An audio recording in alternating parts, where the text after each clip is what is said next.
As always, it's amazing to be able to see these players live and the reactions. Tribe has one of the craziest reactions you're going to see here, but indeed, it is going to be a Lalo, but only one healer selected in this attack here.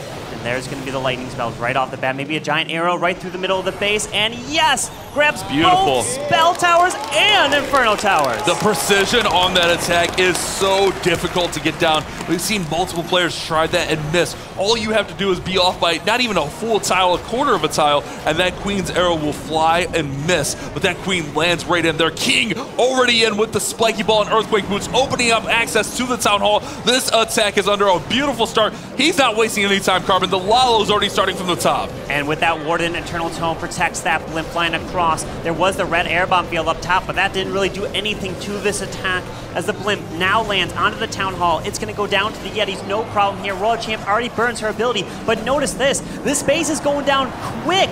It's not a slow attack. Typically, Lalo takes quite a bit there as it's looking really good here. And look, it's only been 60 seconds and this base is pretty much gone. Riqirez flying through the base. I think Tribe may have watched that last match and realized, hey, against this Philistine squad, we're going to have to be quick. This attack is just over a minute, and Riqirez gets it done. A beautifully executed, no hesitation attack. A minute 13 or 14 right there, Carbon. Such a fast pace. That's our fastest attack of the day. It might be the fastest attack of the weekend as well. That was incredible there. And to think that this is hard mode as well. Riqirez gets it done. And Riqirez, well done. And an impressive attack there. Both his parents are supporting him, but he did say that his mom is too nervous to be watching him attack. She has to ask his dad, how did it go? Because she just can't take it. The nerves, but he delivers it right there, gets it done, and lines up that arrow. Oh, that was so good. The Infernos, the spell towers, both poison spell towers going down. That's incredible value. And then speed. This can play a huge role. Now, strategy-wise, do you try to send 1 to 2 players to be fast and the rest of them to be safer 3 stars? And if you're on the other team with Millesime MG, what do you do now? Well, Carbon, something we didn't really talk about here, it almost feels, to me personally anyways, Tribe have a little bit of advantage. They're the very last team to play in this tournament. Yeah. So they've already seen every single other team, and they can kind of game plan for that. I'm sure when they saw Millesime come out with those 2 quick attacks, I'm sure they had a couple ideas for this war. I'm sure they're like, let's go quick, boys. We got to get it in. And we kind of saw that with that attack. He didn't hesitate with any portion. Queen was in. King was in. Royal Champion to take down the Town Hall. Lalo immediately starting from the top. But we're going to have Kingsman actually moving into that first position in this war to attack Yo-Yo's base next. Kingsman, the captain of Millesime MG. You saw his reaction from the very first match, taking that jersey off, showing Stanima Esports, but he's locked in here, and he is going to be ready for this next attack. So let's see what Kingsman has got for us.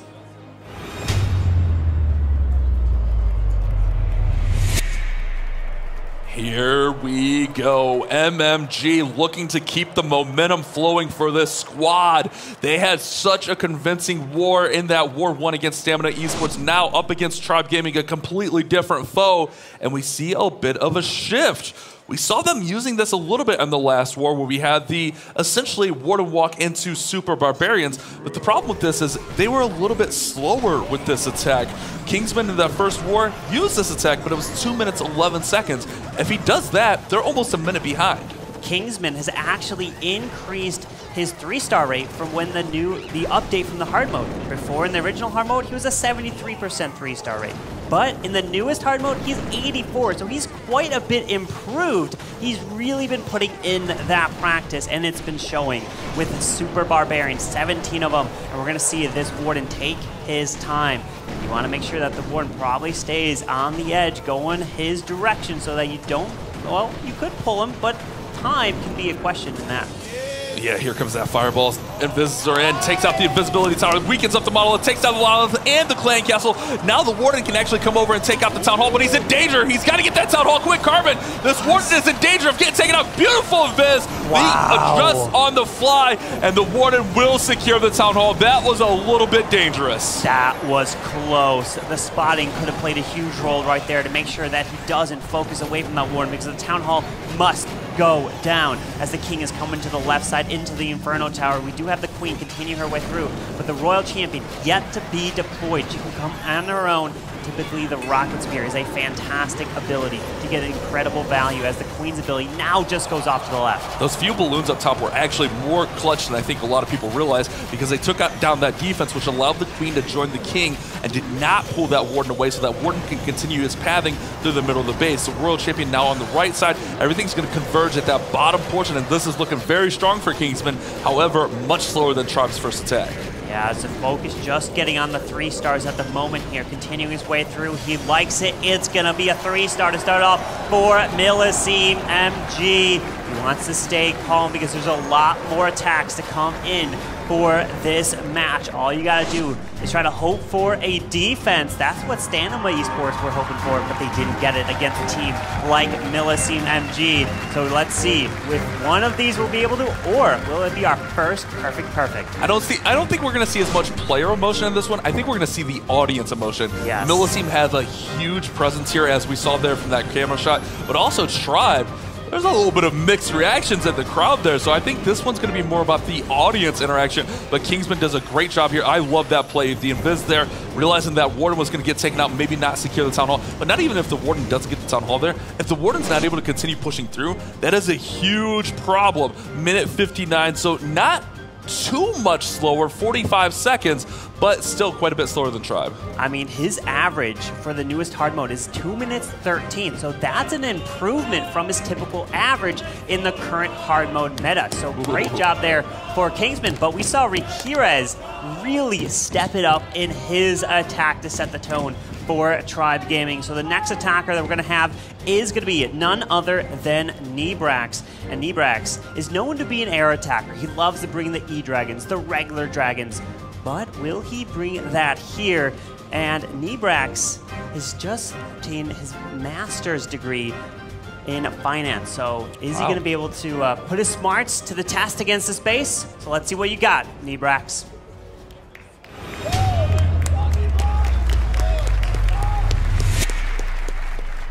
Does Nebrax go fast? Does he go to the skies? We are going to find out any second now as the attack is in. And Nebrax coming in with another Lalo. More zaps, more earthquakes, another giant arrow for this queen. Tribe have found something they like with this attack, and he's going to look to pierce through the center of this base. Yeah, it looks like they may just be continuing with the same attack, at least for the first two, because it can be very fast. As we got lightnings on one Inferno. We got the queen with her arrow, flies across. It does take out the Inferno, but the other Inferno on the other side still stands. He doesn't have the lightnings to deal with, but the spell tower is still standing there, Bash. Does get some healing from that battle builder, and that's one thing that is tough to take a factor in. How much healing will that spell tower get? I think he was intending on that going down. However, it's not the end of the world. I think the big thing there is getting that multi down. I talked about it earlier, when those multi-infernos, excuse me, can really deal damage to balloons flying through the middle of the base. Yeah, the king unfortunately is going to get stalled up by the ice golems at least, so this monolith is not going to be going down. Well, the queen, she's on her own to the bottom side. We do have the healers on her, and here comes the balloons. With the Grand Warden, we have the blimp flying across to go for this Town Hall, pops that early Warden ability, and most likely we're going to see probably Yetis coming out in that blimp to help secure the Town Hall. Yeah, just that. Yeti's raged up. They'll take down the Town Hall. They'll be able to work down through the bottom, maybe even get some damage onto that Inferno and the Expos. Get that Inferno down. Now the Royal Champion joining the party from the top side of the base. The balloons soaring in here, but they're taking quite a bit of damage after that Hound pops. But if the Royal Champion can get this multi-arch tower down, that will be huge. Inferno beams, check that out, Carbon. The Infernos play a huge factor in these Lalo attacks. He is continuing his way into the core of this base. The queen did go down. He's trying to make it to the multi, but the monolith stands up here. And Nachoa might just be able to get this defense. The balloons are gone. And Nebrax, unfortunately, wait a sec, still has the RC. The healers are, wait.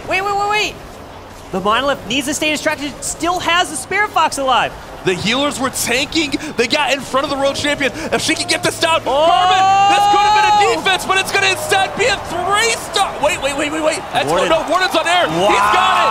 Wow, what a recovery from Nebrax. Healers are the MVP. That Royal Champion was so close to going down, but the healers step in and take the shot from the model. Our Clash of Clans esports players, well-versed, well-educated, and Max is flying in with Aurora, I guess not flying in. He is trouncing through the base with a Root Rider double overgrowth attack. We saw him use this in the first war very successfully. Minute 43 on that 3-star. Let's see if he can replicate it. Yeah, with that Queen behind the Ice Golem and the King going in this compartment, we do have 2 overgrowths to be deployed. And this is a safer overgrowth type of attack, because when you only bring 1, we've seen many 1-stars result from that. So let's see him utilize the overgrowth properly, continuing his way around, as this can help his speed as well. It has been quick, especially in the previous meta, as we are pushing the Root Riders down to the bottom side with some Druid assistance. But this King and Queen are going to push into the Ricochet Cannon and luring out this Clan Castle.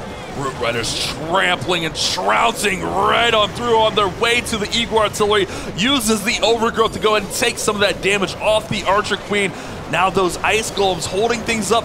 Great freeze there on the Ricochet Cannon so that the Queen didn't take it down too low. But the issue here is those Ice Golems freeze things up. Queen needs to get the Ricochet Cannon. Things are fading here. This is looking a little risky. Oh, he's continuing to push through here. The Queen is gone. There is the next overgrowth. Does clip the Monolith and the Town Hall together, but he rages leading into the core of the space. The Royal Champion still has ability. 1 rage and a freeze still left, but the Town Hall remains. Not too many troops left into the core, but does have the assistance of this Grand Warden.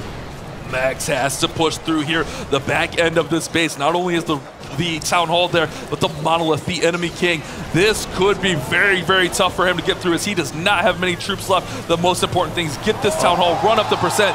Carbon, this is going to be our first defense of the match, as Max falls short against Riqirez's base, and Tribe Gaming look to push into the advantage. And that is a huge defense for Tribe Gaming. That's what Stanima Esports were hoping for to try to get against Milliceme MG. So now Tribe, with the defense, they can try to get 15 stars. It doesn't matter about time. You can just play it safe. And the question is, for all these players, did they have a backup strategy that is a safer 3-star versus trying to be a little bit more efficient? The crowd has gone insane here for Tribe. Tribe presence is strong as these final few troops trying to do anything, but they will not. And it's going to be an 85% 2-star for Max. So unfortunate, just ran out of gas there in the middle. I think the main thing there was the Ice Golems on the Queen. She wasn't able to get that Ricochet Cannon and stay alive. She had healers, but that Ricochet Cannon was able to take her down because she was targeting all those Ice Golems. But now Tribe has to take advantage of this opportunity. Anything can happen with 1 fail. If it comes in below an 85%, then Milliceme MG will be back in the lead. It was tied. All 3 stars apiece. That's what was coming in so far. So now, Tribe, can you continue to keep up the momentum, get the 3 stars that you've been delivering so far? Hebrax's attack was keeping us on the edge of our seat, as the next attacker, Bash, is Exorcist. And there's a running joke in Tribe with Exorcist that he's always on vacation because he's been to 30 different countries. Wow. And he can speak 4 languages: German, English, Spanish, and he's learning Portuguese.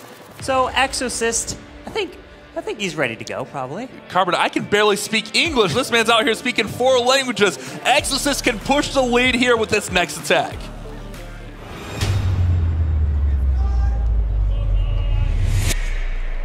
And Exorcist is up, and it was him that unfortunately was not able to get the 3-star when they met in the qualifier back in June, where Milliceme MG sent Tribe down to the lower brackets. Carbon, here look we at go. this. Invis. Whoa! Oh my goodness. Wow! Giant arrow! Oh, he misses the giant arrow! Oh, the Town Hall stays up, but oh my, look. When you drop that many invis, you don't have that much time, but he still managed to hit that Warden ability so quickly. Yeah, but the Queen was supposed to hit that giant arrow through the Town Hall to finish it off, and he did not get that. Very precise on those invis, but when you're doing all that, it's so hard to get that Queen angle just right. It is not the end of the world. He could still be fine, but that Town Hall is healing. That Town Hall is recovering as the Battle Builder is right on top of it. Yeah, with... Oh, the spiky ball! What a a spiky ball connection, taking that Town Hall down. That was fantastic. As Rocket Loon's going into the Monolith, takes that down. Royal Champion's moving through. He drops some freeze, and he's got more balloons, and Exorcist, get ready for the reaction. Tribe have came to play here as Exorcist burns down Max's base. And a minute and 10 seconds here. Exorcist, one of the more animated players for Tribe Gaming. You know that's got to feel good, especially after the miss on that giant arrow. Wow, what a spiky ball we saw. And you remember, it goes to the closest building, not defense. So it's got to line up that shot, moving through the base, and it connected with the Town Hall. Sometimes, you know, you got to be lucky, but this one, probably on the fly, was thinking, okay, where's the spiky ball going to go? But still, there's so much nerves, and there it is, the Queen just off with that arrow, and a mistake like that can cost you the attack, but he still takes that down. Carbon, I know time's probably not going to matter as much in this war now after the fail, but that was actually tied for our fastest attack. Wow. With Tribe's other attack. Tribe are coming out and they are cooking. They are not wasting any time. I think Tribe's plan here was laser focused speed and precision. We see that so far. Incredible job right there. Tribe keeping up the momentum. 3 stars coming in, but now it is Nachoa's turn. He just graduated with an engineering degree in construction, and he's looking to do a career-wise to get into building bridges. So let's see if he's going to be able to help the base building of MMG, even though he is now going to be the next attacker ready. So Nachoa, good luck.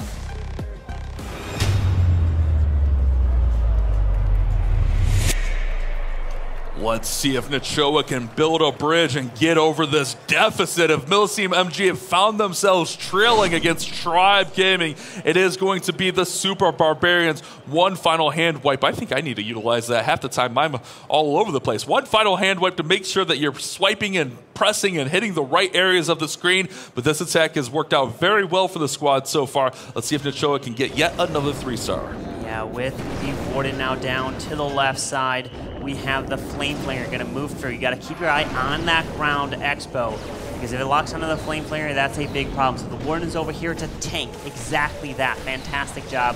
While the Owl's trying to help us, as the Warden does have to invest that Rage, because well, you would have lost that Warden and forced the ability because you want to use the Fireball into the core.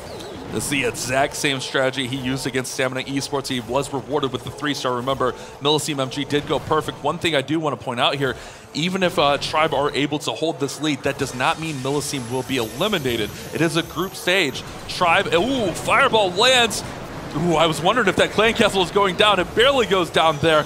But Tribe will play Stamina Esports next, and really, Tribe could help out Milsim. If they win here and then they do win the next match, that would mean Milsim would actually advance with the 1-run record at Stamina 0-2. However, if Tribe win this, lose the next one, then we have a 1-1 group, Carbon, and we'll have to talk about all those tiebreakers. And if that happens, all my predictions would have been wrong, even though I predicted 1-1-1, but it would have been the reverse of every single one of the matches. But let's see as Nachoa is now pushing in with the rest of this attack, as Super Barb's coming down a Skeleton Spell out in front of this Grand Warden, so he can continue his way safely in towards the Monolith. More Super Barbs to help funnel him in through the top side. Oh, the Warden, oh, he stayed alive, did have to invest that Rage as the heroes, King and Queen, are pushing into the right side. I think that's one of the most impressive things that all of these players have been able to do with this attack, is know when that Warden needs a Rage. Warden is still being hit by that Monolith. He may have to invest another spell here to make sure that the Warden can get through that Monolith and then hop over to the Eagle Artillery. Warden looks actually fine. It's only the Monolith on him, so he will be good there. But the Town Hall has not been destroyed yet as the World Champion's being deployed from the bottom. Rages her up, throws that Rocket Spear. She should have no issues getting over and taking out that Town Hall. And this Rage of RC is getting fantastic value, including the Town Hall. Some ground skeletons coming over at the last minute, but that Rocket Spear snipes the Town Hall as he continues his way around with a couple Super Barbs left, a freeze and an invis, but the RC has gone down. He needs to continue down to the bottom side where we have the ground Expo, 3 Teslas, and some Wizard Towers. So the question is about time. Can he continue while the Warden is going to take the Expo? He's got to continue his way in. I was keeping an eye on that storage in the middle, but the Phoenix picks that up. That could have been devastating. Time is a big factor here. 17 seconds remain. He's got a few troops to deploy. Get him in, Nachoa. Queen is working. Warden is working. It is 10 seconds remaining. 10% of the base yet to be destroyed. Can Nachoa get the 3-star? Will it be a second defense for Tribe Gaming? Wow, that's now 2 defenses for Tribe Gaming. And now this can really play a role if it's an all 1-1-1, because that means that would be a 13-star performance. And if Stanima get a perfect answer, then they would be above Milliceme MG when it comes down to the tiebreaker. So every single match here today is going to play a role on who makes it to tomorrow, which then that is only a single elimination at that point. Yeah, you can't give up on the war. You have to keep going, because one of our tiebreakers, the first tiebreaker, is average stars throughout the war, which is essentially total stars divided by 2. So we will see this play in. They have now lost 2 defenses right there, and that is huge. On the counter to that, Tribe, no, they can kind of cruise here. But on the same thing, Tribe does still want to go for that perfect war, just in case they lose the stamina. They don't want to be up behind MMG or Stamina on stars. So this could be a very interesting group playing out here. And Kronos, the captain of Tribe Gaming, he is the one that is going to be leading the charge here. So let's see if the captain has what it takes.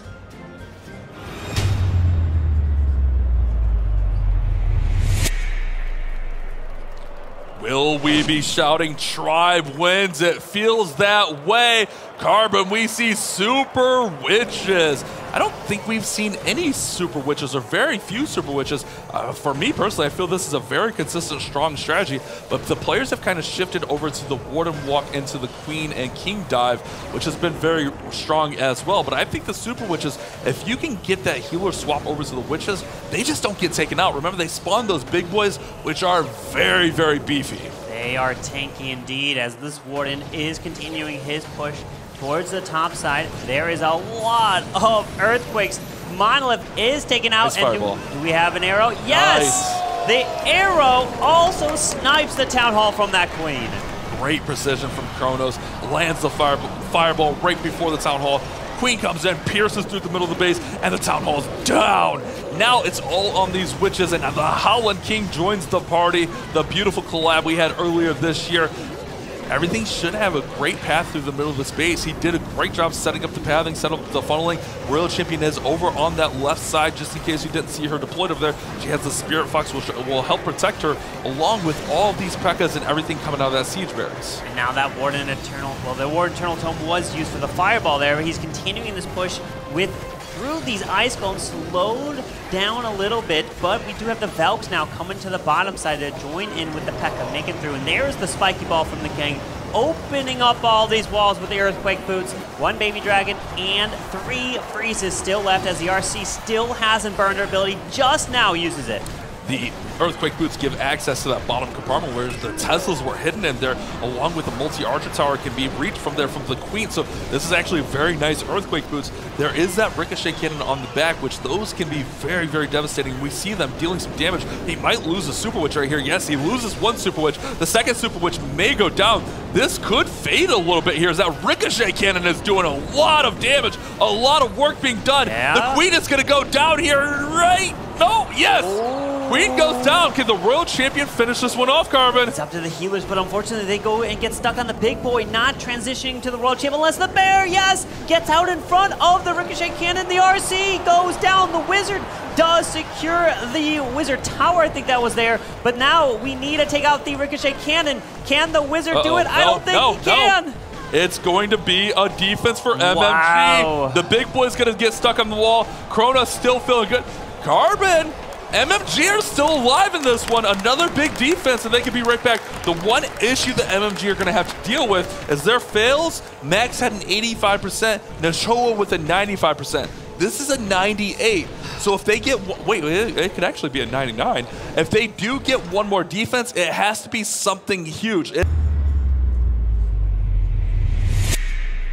Tryhard has so much experience playing on the big stage. He's been playing for so many years, and he's going to utilize that experience here in this attack.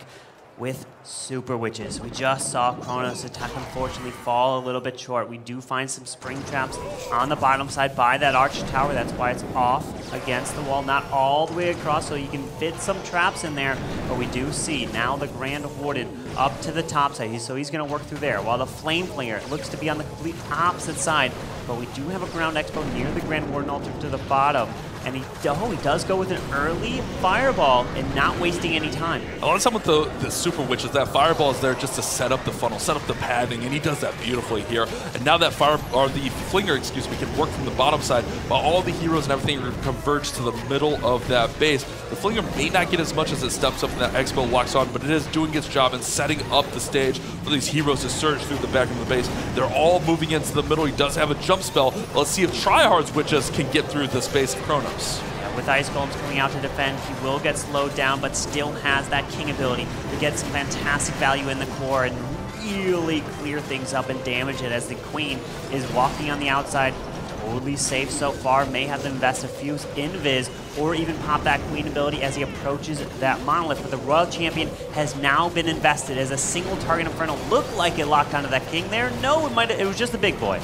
All right, Witches are going to come over, take down the Town Hall. Earthquake Boots, Spiky Ball combination. Beautiful invis. Town Hall does fall, and this base is looking destroyed. Queen goes to ability, Magic Mirror. That means we have 3 Queens on the board. She gets cloned up twice, but also those healers are very, very nice in there. Main Queen is being healed back up. Monolith is going down. Royal Champion throwing those rocket spears. Super Witches are going to finish off this base, and it is going to be the much-needed 3-star for Tryhard and Milliseam MG. A very nice attack. 3-star with the Super Witches. Which means now if Yo-Yo gets that triple, they will win no matter what. Milliseam MG must get a defense against Tribe in order to have a chance at winning this match. This is Milliseam's last match here today. So if they lose, then it's going to come down to the final match, which will determine the 2 teams that will advance. We still won't know because we'll have to be playing out all the scenarios because the stars really play a role. You want to get every single triple as much as you can. But Yo-Yo, he's going to be up next. The pressure is on. Now, Carbon, in the past, I've had some issues with math. We have bashed math. However, if my calculations are correct, if Yo-Yo can get an 82%, that's for the tie, but an 83% 2-star will secure the victory for Tribe. So it's not as daunting of a task for him, even though that hit rate is a little bit lower. It is it's not that tough of a thing. Like, it's not like a crazy, he needs a 99%. Exactly. But you still want that triple, though, because it can play a role if it comes down to a tie-breaker scenario. That extra star plays a huge role when it comes down to that. You want to have that advantage to be able to advance to Sunday. So the pressure is on Yo-Yo. He's already a previous world champion, and he wants to try to win a second one because no one in Clash Esports has ever won 2 world championships. And it's about to find out. We got plenty to go, so good luck. Let's see what Yo-Yo's got.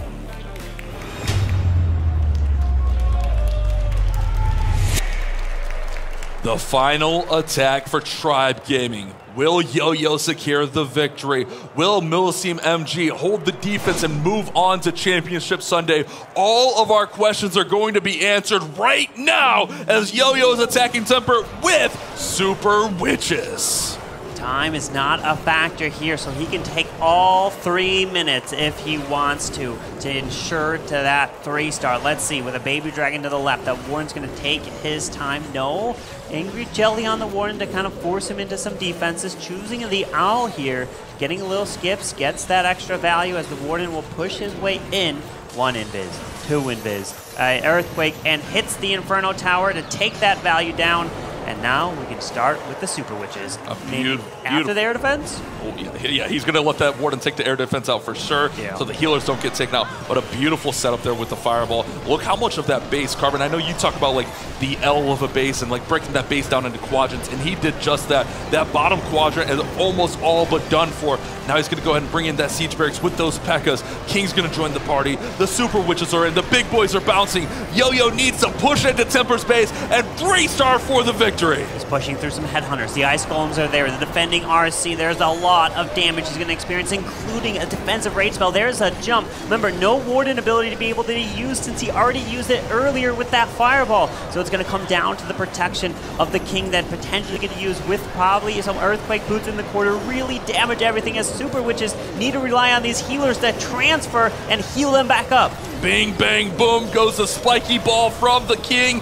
The base is opened up. The Super Witches have access to everything they need. Queen still has ability, Royal Champion still has ability, but there's a lot of damage remaining on this base. There's a defending King, there's an Eagle Artillery, the Town Hall falls, Queen is in the poison. Can she hold on? She goes to ability, Carbon. She's hanging on for dear life. He's got to get the clean up to the top side. Hopefully someone sees it and exactly does it just right there with a Wizard. So ensures that time won't be a factor. Hopefully the Wizard can move around, has a few left, drops him an Archer in the corner, but the RC with her ability, defending King is going to be a little bit of a problem. But look at that, left the Eagle Artillery for the Fury. That is risky, but able to still take it down, move through this King, and get through the ground. It's a victory! They're celebrating their cherry because they're liking the attack. It's looking like Yo-Yo's delivering for Tribe Gaming to put them up to a 14-star performance because Millicene MG, the best they can get is 13 stars in this match. If the RC can hopefully stay alive, though, wait.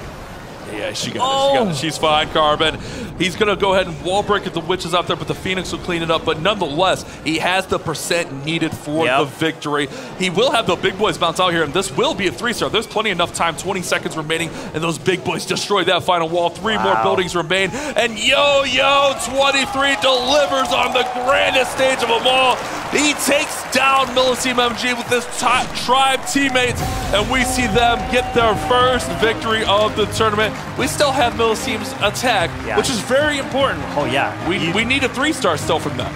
Don't count it out because they still need to deliver because it will come down to a tiebreaker scenario potentially, and that's where Stanima Esports are now sitting backstage really paying attention to how many stars. Granted, to be honest, it really doesn't matter what they get because you know you have to tell yourselves, you've got to go for the perfect war. Carbon, you said he could use the whole 3 minutes. He almost did just that. 2 minutes and 50 seconds there for Yo-Yo. But I love this decision there. Go with something he's comfortable with. Use up that whole clock. If you have to, go for it. And it's a 3-star and try to get that victory. But on the counter to that, normally we're like downplaying things. This attack is actually very important. With Millicene having the win over Stamina Esports, if they can get a 3-star here, they're still only going to be at 13 stars. Remember, SCMN, they got to 14 stars. So it's really going to all come down to our final match of the day. It will come down to that final match, but Temper, an absolute pro, knows what he's doing, and he's looking to deliver, coming in with the 5th and final attack from Millicene MG. Let's see what you got, Temper.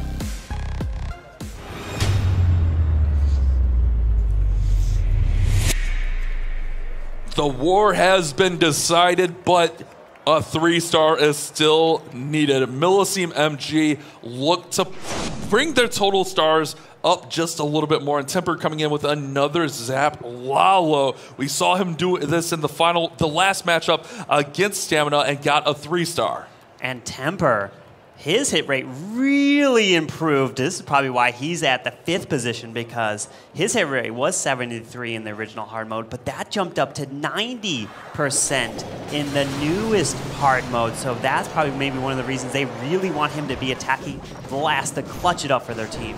And he's embraced that role really well. He did a great job securing that victory with a perfect war last matchup against Stamina. But now he needs the 3-star. He needs to make sure he gives it all he has. Queen setting up here. Did a beautiful zap there in the middle. King's going to go ahead and join the party. He's going to push these heroes right inside the base. I would assume the King's Earthquake Boots should be able to open up everything. But keep an eye on this Flinger. There's really nothing down there besides that bow, but it's probably going to be faded by the time it gets that bow, so it should be able to pick up tons of value. Yeah, the value is looking fantastic for this Flame Flinger as the King's ability goes off with the Earthquake Boots to allow this Queen to easily step in. No super wall breakers to allow the Queen to get any extra value deep into the base, but it will have to take out this Clan Castle. Very nice. Won't do really anything to the Lalo portion, but look, he's already used a Flame Flinger, which means you can't take a blimp. Sometimes I do, when I plan my attacks, not gonna lie, I plan with a blimp and I plan with the siege barracks, and I realize that I only have one. Yeah, that would be broken if we could use 2 carbon fin. I mean, I need 2 most of the time. But Temper did a great job. I believe he used a flinger on the last attack as well. He did a great job of managing his balloons and that Warden's Eternal Tome to protect those balloons as they soared over. However, this Town Hall is in a very, very awkward position here, kind of central in these last few compartments. And there's a Rage Tower in there. There's multi-Infernos. There's a lot of damage that can be dealt with. So managing the spells, managing the Warden ability is going to be very, very crucial here. I'm wondering if there's a Tornado Trap right between the Monolith and the Town Hall, because where the Hound flew, there wasn't. But here we go. This could pull the balloons away from the Town Hall. Be careful. I don't see anything just yet. Yes, the Town Hall goes down. There wasn't a Tornado Trap there, unless it was somewhere earlier that I missed, because it's continuing to crush through this base. Look at all these balloons, and Temper making it look flawless. Such a beautiful execution. Even in defeat, the young man keeps his composure and executes such a beautiful attack here. Man, it is so satisfying seeing a good Lalo. That has to be one of the most satisfying things in all of Clash of Clans. We see this minion working on that clan castle. It's going to be a 3-star. It's just a matter of cleanup and time. Super minions will come over and assist that minion, and it's a 3-star. But Millis team will fall to 1-1 in Group B with a 14-13 loss to Tribe Gaming. Congratulations, Tribe Gaming, getting match number 2 victory here today. They will be playing in the next match against Stanima Esports. And what they decide in that match will play a huge role. Will they be able to continue their success? 14 stars.